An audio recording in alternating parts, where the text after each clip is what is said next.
Lula olhou para a câmera em dezembro do ano passado e disse: "Se tiver filho meu metido nisso, ele será investigado."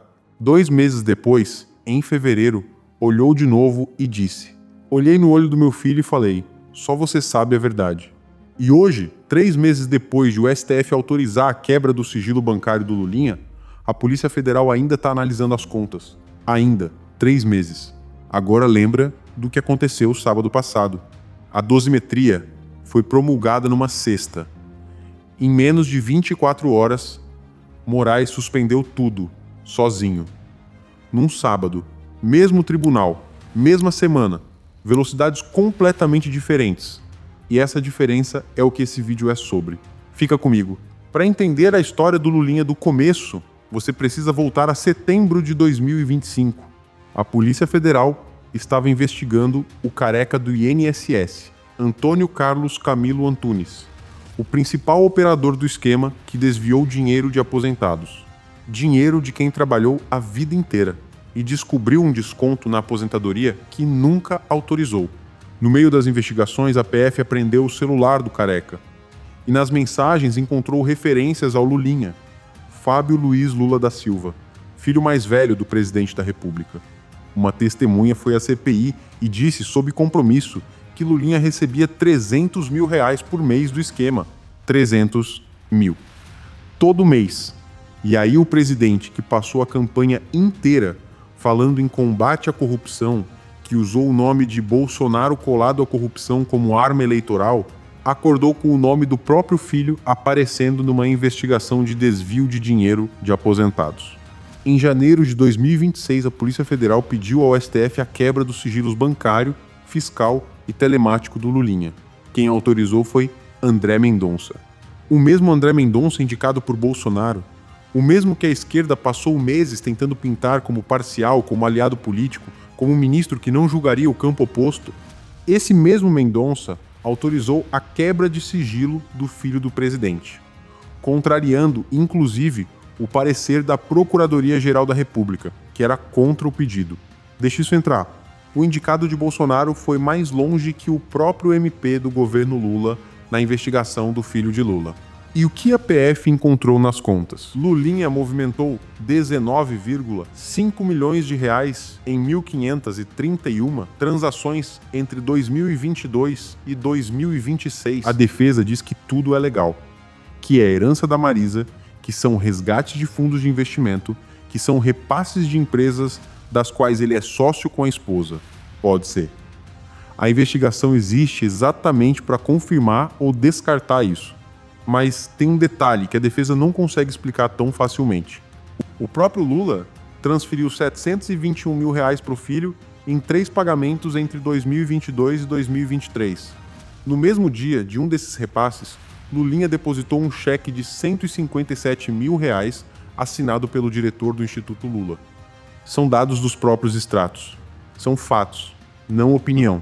E a PF está tentando cruzar tudo isso com as movimentações do careca do INSS e da lobista Roberta Luxinger, apontada como amiga de Lulinha e peça do esquema. Só que tem um problema. Pagamento em espécie não aparece em extrato bancário. Pagamento via terceiros, via empresa interposta, via operador que recebe e repassa, também pode não aparecer. E a investigação admite isso. Fontes ligadas à PF reconhecem que as limitações da análise bancária existem exatamente por causa de como o dinheiro pode ter circulado. Ou seja, a PF pode chegar no fim de tudo e não conseguir provar nada pelos extratos. Não porque não aconteceu, mas porque quem monta esquema de corrupção não manda Pix com descrição. Agora é aqui que a comparação fica impossível de ignorar. A CPI do INSS chegou a pedir o indiciamento de Lulinha por organização criminosa, lavagem de dinheiro, corrupção passiva e tráfico de influência. O relatório foi arquivado. O Flávio Dino, ministro do STF, indicado por Lula, suspendeu a quebra de sigilo aprovada pela CPI, dizendo que a votação foi irregular. A PF levou meses para conseguir a autorização judicial que a CPI já tinha aprovado. E mesmo com a autorização de Mendonça em janeiro, estamos em maio, 3 meses depois, e a análise ainda não terminou. Agora compara com o que aconteceu na semana passada. Sexta de manhã, Alcolumbre promulgou a dosimetria, lei aprovada por 367 parlamentares. Sábado de manhã, Moraes suspendeu tudo em menos de 24 horas. A lei que pode beneficiar os adversários do governo, suspensa num sábado, sozinho, sem esperar o plenário.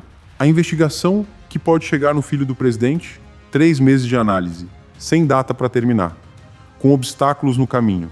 O STF age em velocidades diferentes. E a diferença de velocidade sempre aponta na mesma direção.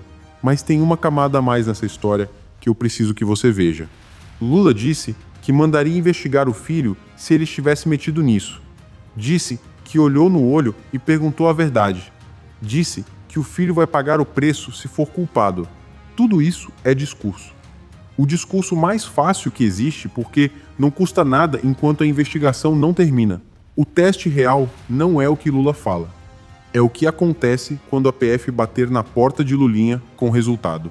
Se a análise confirmar os 300 mil mensais, se o cruzamento de dados fechar, se o rastro do dinheiro chegar num lugar que não tem explicação limpa ao que Lula faz, essa é a pergunta que ainda não tem resposta.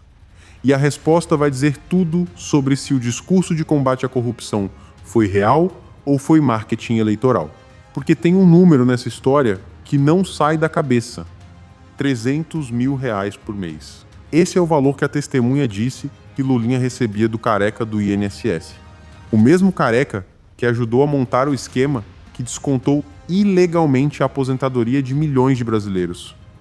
Gente que ganhou o mínimo a vida toda. Gente que não tem advogado para ir ao STF pedir habeas corpus. Gente que descobriu que alguém roubou o pouco que tinha. E se a investigação confirmar que o filho do presidente estava conectado a quem roubou essa gente, como fica o discurso de que esse governo é diferente? Comenta aqui embaixo uma coisa só. Você acha que a PF vai conseguir provar o vínculo de Lulinha com o esquema? Ou a investigação vai morrer por falta de prova concreta nos extratos? Porque esse desfecho vai chegar antes de outubro de 2026. E quando chegar, vai estar no centro da campanha. Se esse vídeo conectou algum ponto que você não tinha visto, manda para alguém que ainda acha que Lula é diferente dos outros, que acha que essa investigação é perseguição política, que ainda não viu a comparação entre a velocidade do STF na dosimetria e a velocidade do STF no caso do filho do presidente. Isso é poder em camadas. Ativa o sininho. O próximo capítulo vem aí.